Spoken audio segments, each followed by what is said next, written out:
तो इस क्वेश्चन में हमारे पास है fixed expenses, semi variable expenses, variable expenses, ठीक है। और ये कौन से उस पे 50% कैपेसिटी, तो वेजेस एंड सैलरीज दी हुई हैं 9.5, तो ये 9.5, 50, 60, 75, 90, 100 सब में सेम रहेगी because it is fixed. Same rent and rate 6.6 है 50 पे, तो सब पे सेम रहा। देन डेप्रिसिएशन 7.4 है तो सब पे सेम रहा। सनड्राई एडमिनिस्ट्रेटिव एक्सपेंसेस कितना है 6.5 है, ये देखो सब में ये सेम रहा, ठीक है। टोटल कर लिया, यहाँ पे टोटल ए भी लिख सकते थे, ठीक है। सेमी वेरिएबल एक्सपेंसेस पहले 50% कैपेसिटी पे लिख लेंगे। Maintenance and repair 3.5, indirect labour 7, sales department salary 3. Sales department salary, sundry administration salaries 2.8, sundry administration salaries 2.8। अब हमें सेमी वेरिएबल का ये पॉइंट दिया हुआ है कि वो कांस्टेंट रहेगी 45 एंड 65। 45 एंड 65 में कांस्टेंट रहेगी, ये 50-60 के बीच में एक जैसा ही रहेगा। तो जो 50 में हमारे सेमी वेरिएबल एक्सपेंसेस थे, देखो वो यहाँ पे कांस्टेंट है।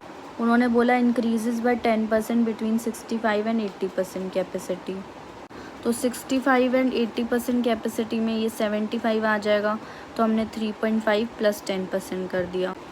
फिर उसके बाद 20% इंक्रीज़ हुआ है बिटवीन 80% एंड 100%। 80% और 100% में ये 90-100 रहेगा, तो 20% देखो दोनों में इंक्रीज़ करा है। 3.5 प्लस 20% 4.2, 7.9 प्लस 20% 9.5, ये भी सेम रहेगा, ये भी सेम रहेगा क्योंकि 20% इंक्रीज़ था। अब इसका टोटल कर लिया कॉलम का, ये आ गए वेरिएबल एक्सपेंसेस। सबसे पहले मटीरियल 50% का लिखेंगे 21.7, लेबर 20.4, 50% में, अदर एक्सपेंसेस 7.9, यहाँ पर हमने 50% में 7.9 लिख लिया। आपको कुछ भी कैलकुलेशन करनी है, आप पहले ये वाला कॉलम बना लेंगे और जैसे आपको 75 का ढूंढना है ये सारा, तो 21 जैसे मटेरियल का ढूंढना है तो 21.7 अपॉन में ये जिस कैपेसिटी का है 50% कैपेसिटी का है, मल्टीप्लाई बाय जिस कैपेसिटी का ढूंढना है। ऐसे ही लेबर, ऐसे ही अदर एक्सपेंसेस ढूंढोगे। 60% के लिए ढूंढना है तो जैसे मान लो लेबर ढूंढना है 60% में, तो 20.4 डिवाइड बाय 50 मल्टीप्लाई बाय 60, ये सारे ऐसे ही निकालने हैं।